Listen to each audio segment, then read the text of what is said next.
ไปเฮ็ดเวียกนี่บ่มีมือพักเลยป่ะแต่เจ้าไปเฮ็ดบ่บ่มีถ้าว่าจุดขายที่เจ้าก็คือแต่เจ้าเป็นสามสาวเนาะต้องมีพูนมาเว้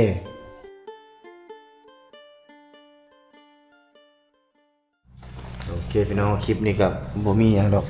เรามาสอบถามข่าวของน้องธิดาแล้วก็วาสนาแก้วตาเนาะถือว่ามาในช่วงนี้ก็ถือว่าตั้งแต่ช่วงก่อนปีใหม่พี่น้องเนาะที่ประตูบ่ได้เดินทางมาจนถึงปัจจุบัน2025แต่ปีกายนี่พี่น้องเนาะนี่ปี2026แล้วพี่น้องเนาะ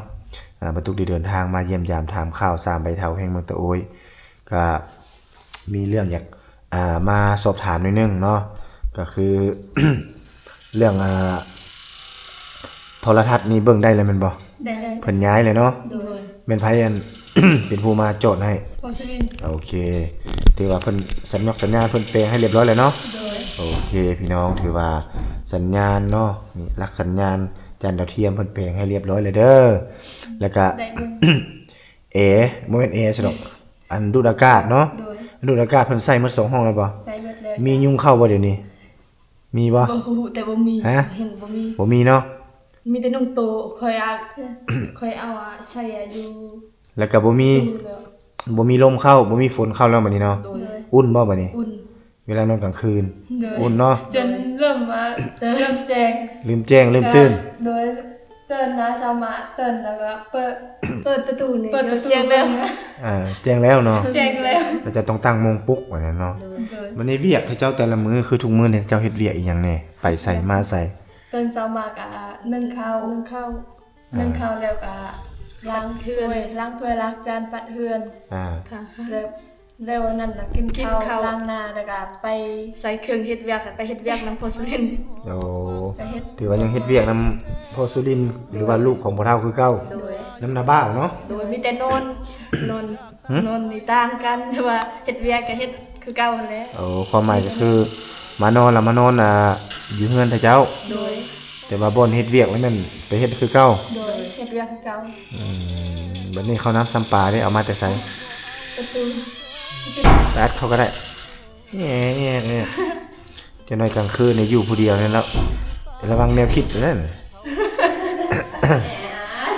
คืออยู่นำเอาแอบเลยแง่บ่พอแห้งแล้วเนาะอันนี้เข้าได้เอามาแต่ไสเข้ากินเอามาแต่เฮือนเนี่ยไป4เหรอโดยบ่ได้ตามเนาะเดี๋ยวนี้เนาะโดยแล้วมีแต่ตักแล้วก็วันนี้คือไปเฮ็ดเวียกนี่บ่มีมือพักเลยป่ะแต่เจ้าไปเฮ็ดบ่มีถ้าว่าโพสลินไปก็ไปถ้าโพสลินไปนี่ไปถ้าโพสลินพักเนี่ยเขาให้พักเดี๋ยวได้พักโดยแสดงว่าผู้นั้นเป็นผู้คุ้มครองโดยผู้เบิ่งพอเท่านี้แม่นแล้วเนาะบอกให้จัดการเรามีแต่พอสุรินทร์แม่นบ่โดยเดี๋ยวนี้ก็ถือว่าเฮ็ดเวียกนำพอสุรินทร์มันนี่เฮ็ดแล้วจักสวนละตอนนี้มีแต่1มัน1ส่วนเดียวนั่นแหละนางมื้อเอิ้นก็บ่ได้เนาะมื้อเอิ้นบ่ได้ได้จักรถละทั้งหมดน่ะบ่ได้นับโพสลินเนาะแต่ว่านับคือกันรถอันนึง9กันตัวเฮากี่อัน3รถอยู่เที่ยงนี่9รถอยู่บนอ้ายอ่ะไปถ่ายอีกทางนั้น3รถแล้ว3รถเป็น12รถเนาะโดย12รถรถทั้งหมดนี้รถเท่าไหร่ไปขายแต่เรือ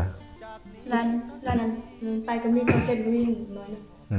รถว่าสุดท้ายดูอันนั้นก็เซ็นไป8เซ็นไป8เซ็นไล่ใส่รถละล้านนั่นแหละเนาะเพราะว่าปลายมันมาหัดสั่นปั่นส่วงก็ตกอยู่ประมาณรถละล้านกี่เงินนั้นก็เฮ็ดไปพัวสุรินทร์แล้วเสื้อหมูเสื้อไก่ตนสุรินทร์บ่สบายเฮ็ดบุญงะแล้วก็เฮ็ดอันนี้ได้ตอนไตอ่ะเมทัลเนาะเมทัลแล้วช่วยเมทัล500,000ลายจากเงินตัวนี้ละเงินตัวนี้แหละมีแต่เงินมันนั่นแหละถ้าเจ้าได้จะได้อีหยังแน่จากการเฮ็ดมัน100,000ผู้ละ100,000ผู้ละ100,000โดยก็ให้ผู้ละ100,000โดยเขาก็ผู้ละ100,000กว่าแต่ว่าเขาเชื่อแล้วก็เพราบรูเฮานี่บรูตะโอยนี่ส่วนหลายจะแม่นให้อันผู้ใดผู้หนึ่งเนาะบ่คันบ่แม่นพ่อเฒ่าก็ต้องเป็นลูกชายลาวแบบสิเนาะเป็นผู้กำเงินแม่นบ่โดยคือทุกคนในเฮือนก็คือต้องขึ้นกับเราโดยถ้าเฮ็ดเวียกเฮาเฮ็ดเวียกนักสำใดก็ต้องให้เจ้าของ คนหนึง ถ้าเขาแบ่งเขาอีต้นเฮาสำไรเขาแบ่งสำนั้น ก็ให้เนาะ เขาให้สำนั้น เงินสำนักเนี่ยเฮ็ดมันยังกุ้งเนาะ อืม ก็ โท ต้อง ษ ไปเยอะ โทษแต่ว่า เดี๋ยวนี้นี่ถ้าเจ้ามีเงินอยู่เนาะ โดย แล้วก็เข้าน้ำสำปานี่ก็เหือแห้งถ้าเจ้าเฮ็ด โดย แต่ก็อย่ามันเพราะว่าเฮาคิดซะว่าคันบ่มีเขาเจ้าก็บ่มีเฮาเนาะ โดย เอาบ่เท่าบ่เลี้ยงเอาวันนี้เวียกทุกสิ่งทุกอย่างเขาเจ้าก็มาช่วยแม่นบ่ สวย อย่ามันแต่เพราะว่าเฮายังบ่มี มีแต่เฮ็ดบ่ได้คิดหยังเฮ็ด เฮ็ด คือ เก่า เก่า ๆเลยยังคือ เฮ็ด เก่า คือเก่าเนาะ โดย บ่ได้ คิดอีหยัง บ่ได้คิดอีหยังหลายมากมาย เฮาได้เฮือนนี่ก็บุญแฮงแล้วบุญแฮงถ้าเฮาเฮ็ดก็บ่ได้คิดถ้าเฮามีเพื่อนเนาะบ่ไปเฮ็ดหยังสิกินหยัง เนาะก็ต้องได้เฮ็ดคือเก่าแม่นบ่ โดย เพราะว่าเฮานี่ก็มีเฮือนก็ได้แต่เฮือน โดย เนาะเฮาบ่มีดินเฮ็ดเนาะคันสมมุติเฮามีดินปลูกแต่ผักเฮาก็ได้กินแต่ผัก โดย เนาะเฮาบ่มีข้าวกินแม่นบ่ โดย อันนี้มีผู้ตัวตั้งตัวจริงพาเฮ็ดนะฮะพาเฮ็ดให้ มีผู้หาปลาคือสุรินทร์ก็พอสุรินทร์ก็ไปหาปลาแม่นบ่ โดยตอน ได้ กลางคืนไปหาปลาตอนกลางเว้นไปเฮ็ดเวียก แล้วก็บีเบ้งก็มาให้เอามาให้กินแม่นบ่ โดย ก็ถือว่าก็มีอาชีวะแล้วก็ปะกันบ่ได้เนาะ กลับบ่ได้ โดย คือถ้าเจ้าก็มีในอยู่ในกินกับแบ่งทั้งนั้นนี่ แดงต้องแบ่ง เพราะว่า ค่ะไปซื้อถ้าซื้อหยัง และมันนี่ คือถามอีกหน่อยหนึงเนาะถ้าสมมุติว่านะเนาะก็คือว่าแหละมันก็ทุกสิ่งทุกอย่างก็มันต้องเริ่มต้นจากศูนย์เนาะแล้วก็1 2 3ขึ้นไปเนาะไปตามขั้นตอนมื้อนี้อยากถามความรู้สึกของท่านเจ้าทั้ง3ไอ้น้องอนาคตต้นหน้ากรณีแบบว่า เฮานี่ต้องได้เฮ็ดถ้าเจ้านี่ก็อายุก็เริ่มเพิ่มขึ้นนับมือ โดย แล้วก็ ถ้าสิเฮ็ดแต่ให้ก็ได้กินแต่ข้าวแม่นบ่ โดย เฮ็ดแต่สวนมันก็บ่มีเงินเก็บ โดย เก็บก็แบบนั้นแหละเนาะวันนี้ถ้าเจ้าสิหาวิธีแบบใดเนาะเพื่ออยากมาเป็นอาชีพประกอบอาชีพให้แต่เจ้า และเฮ็ดให้แต่เจ้ามีรายได้แล้วเจ้าลองคิดเบิ่งว่าแต่เจ้าอยากเฮ็ดอีหยังประกอบอาชีพอีสังเนาะ แต่ถามพวกน้องเองถ้าเจ้าอยากประกอบอาชีพแบบใดเนาะ เพื่อ ก็ บ่อยากให้ลำบากบ่อยากให้ลำบากถ้าเจ้า ความตั้งใจความหวังในใจว่าเฮ็ดอันนี้ต้องได้ขายเฮ็ดอันนี้ต้องได้มีตีนมีมือเป็นทุนกรณีแบบถ้าเจ้ามีทุนก้อนหนึ่งแต่เจ้าสิลงทุนเฮ็ดหยังก่อน หลัก ใช้เครื่อง ใช้เครื่อง ๆขายเครื่องบ่ โดย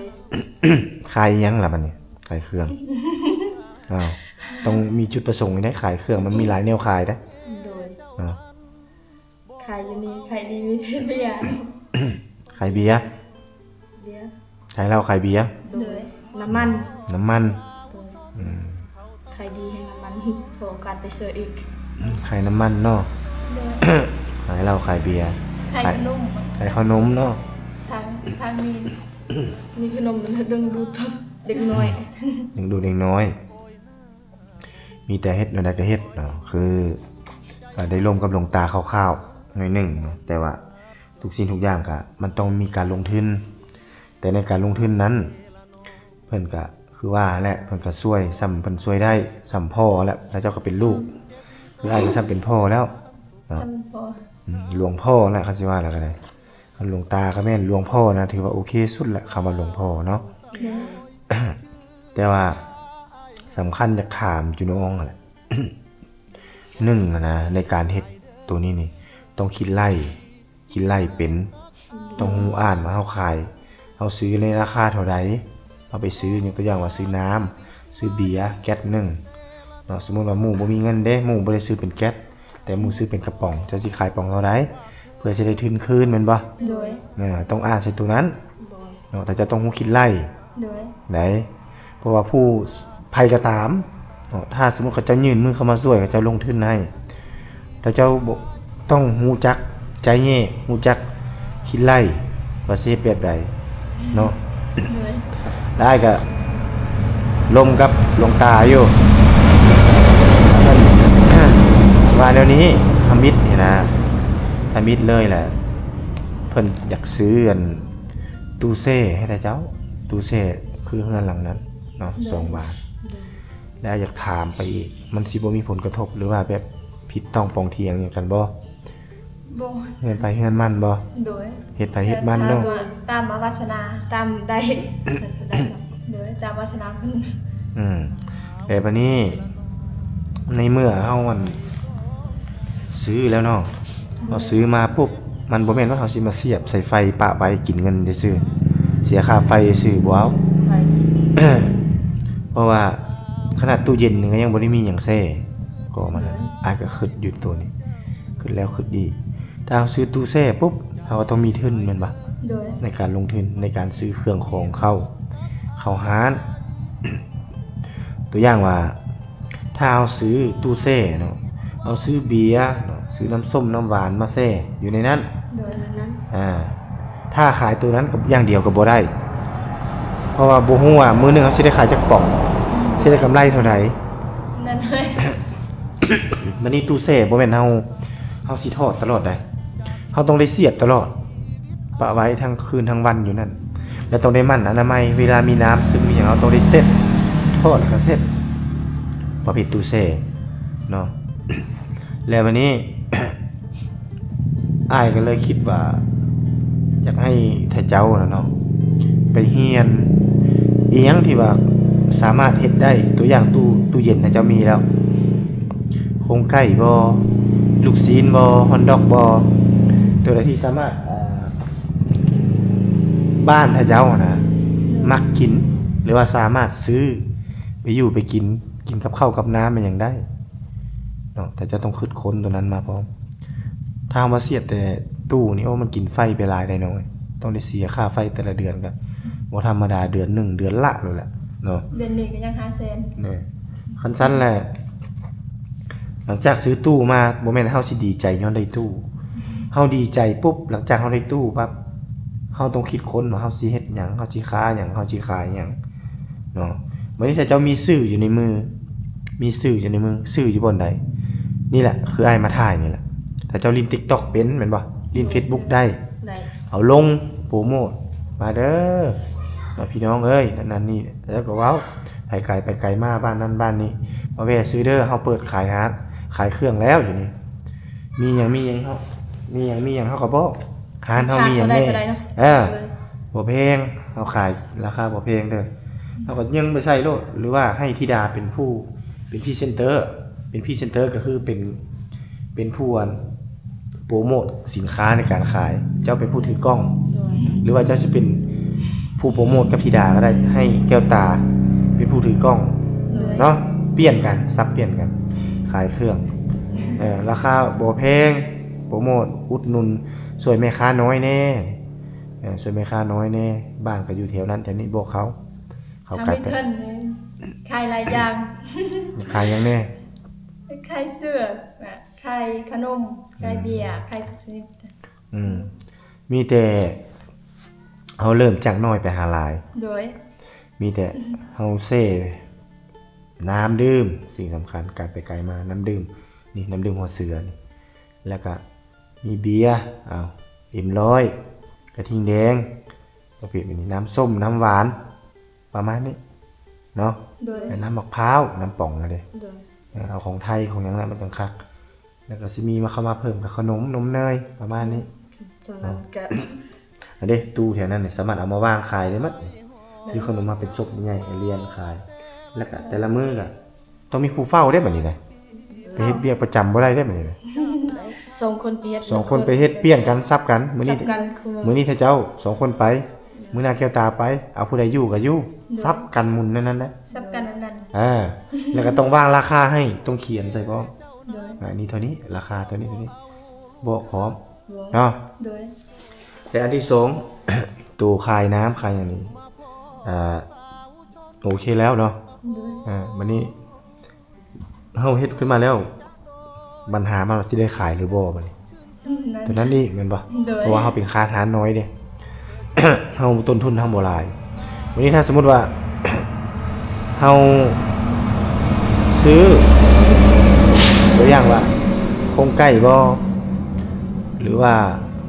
ในใจเราจะให้หลวงตาเพิ่นจะให้ขายเฟอขายข้าวเปียก ขายแบบต่ำขายหยังนำ โดย แล้วถ้าปัญหาว่าถ้าเจ้าสิเฮ็ดเป็นบ่ยากคือ แล้วก็ลงทุนนี่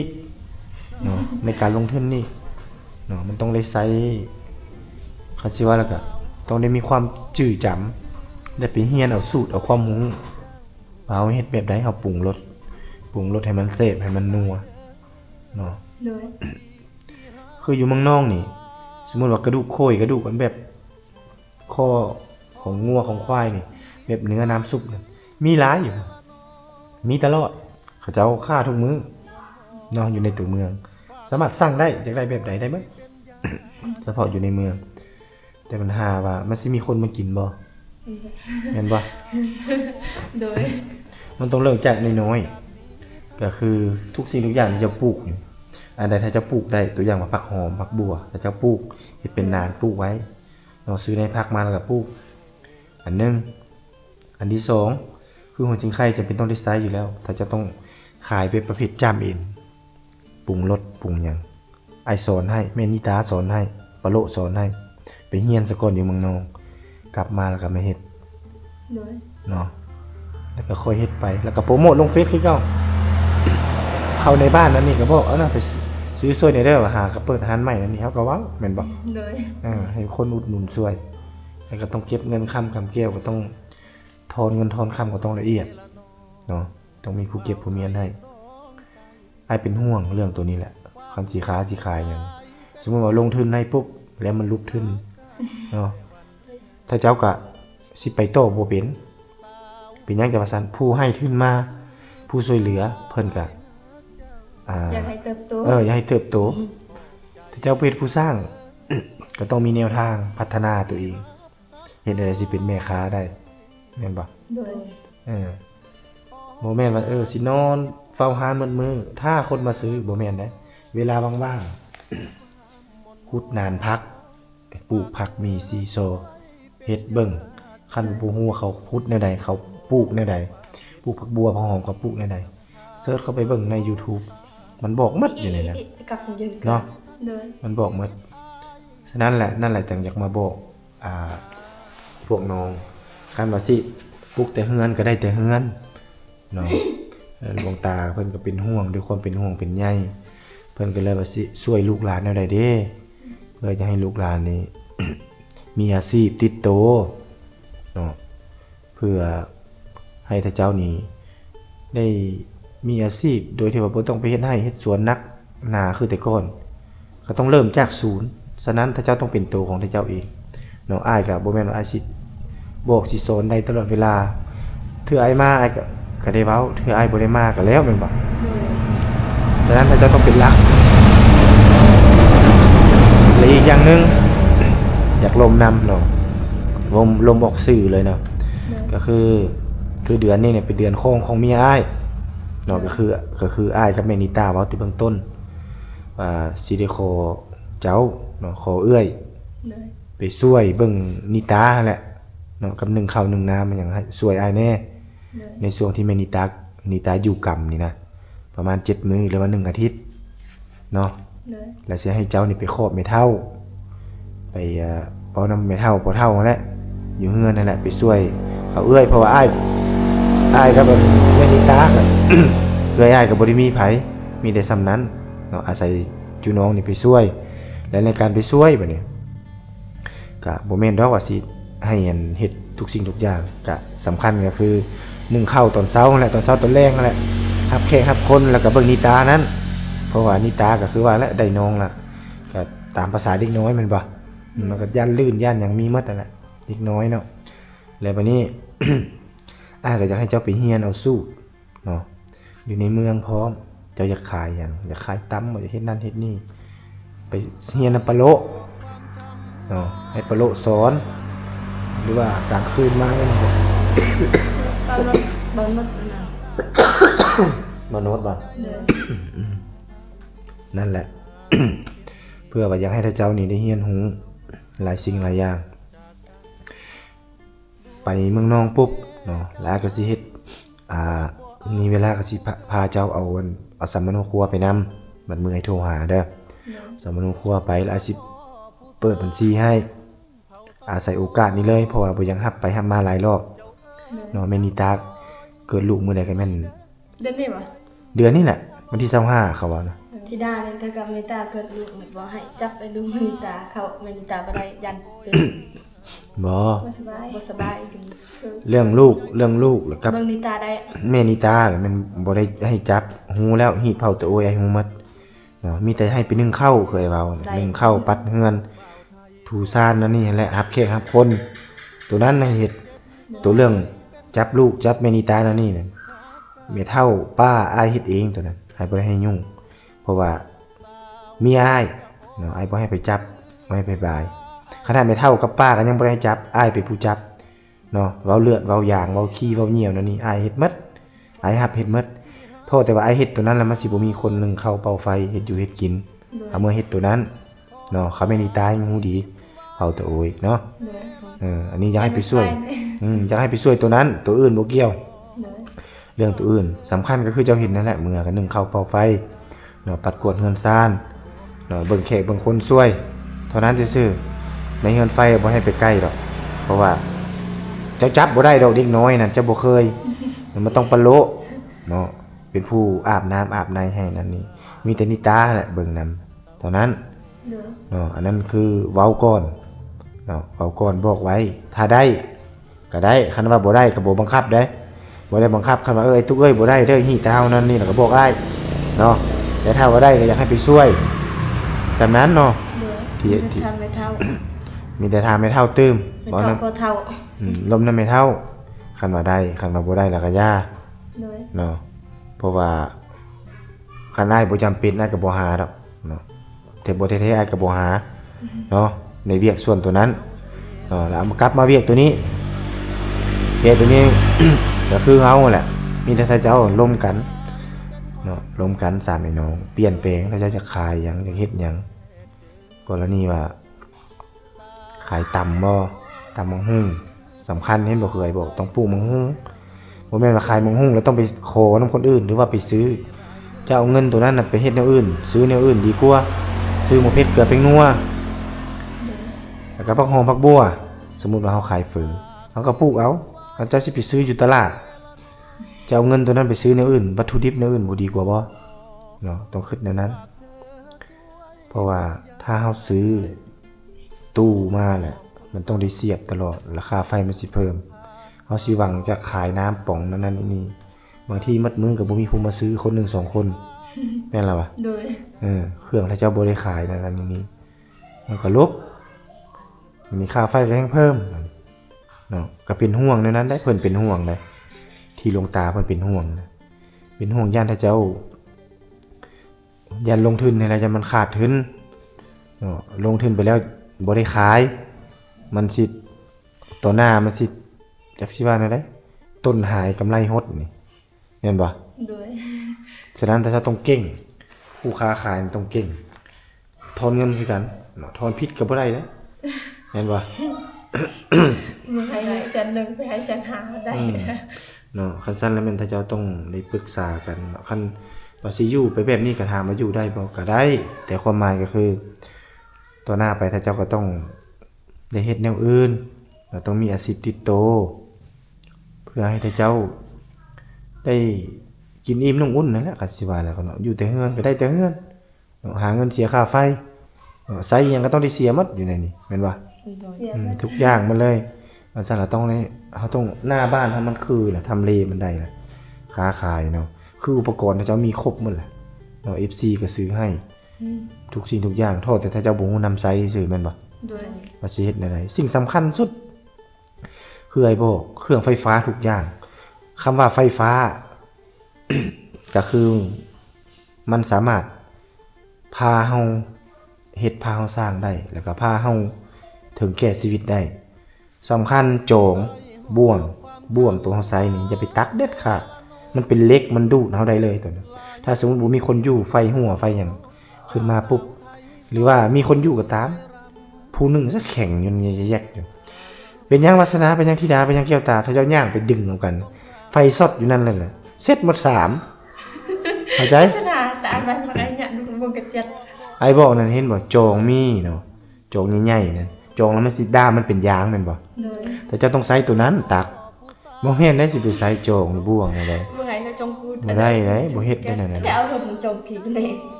เนาะสำคัญสุดเครื่องไฟฟ้าในการสวมใส่นั่นมันใส่แล้วต้องโพดลงก่อนสิโทษไฟเนาะเฮาปรับเลขมันขึ้นนั่นน่ะฮอดจำเลยบ่รู้ว่าแนวใดเจ้าใส่แล้วปุ๊บนี่เจ้าโพดลงจำเลยแล้วเจ้าจึงตักออกจากถ้วยนะแล้วเจ้าจึงทอดปลั๊กไฟนะทอดปลั๊กไฟแล้วจึงตักก็ได้เนาะต้องระวังในเครื่องใช้ไฟฟ้าทุกอย่างเนาะ ล้างตู้เย็นมันยังคือกันต้องทอดไฟก่อนจึงล้างให้มันละลายก่อนจึงล้างออกตู้เย็นเอาให้มันนิ่งมัดสะอาดมัดนั่นนี่จึงเฮ็ดต่อได้อีสานคือกันมัดเครื่องใช้ไฟฟ้า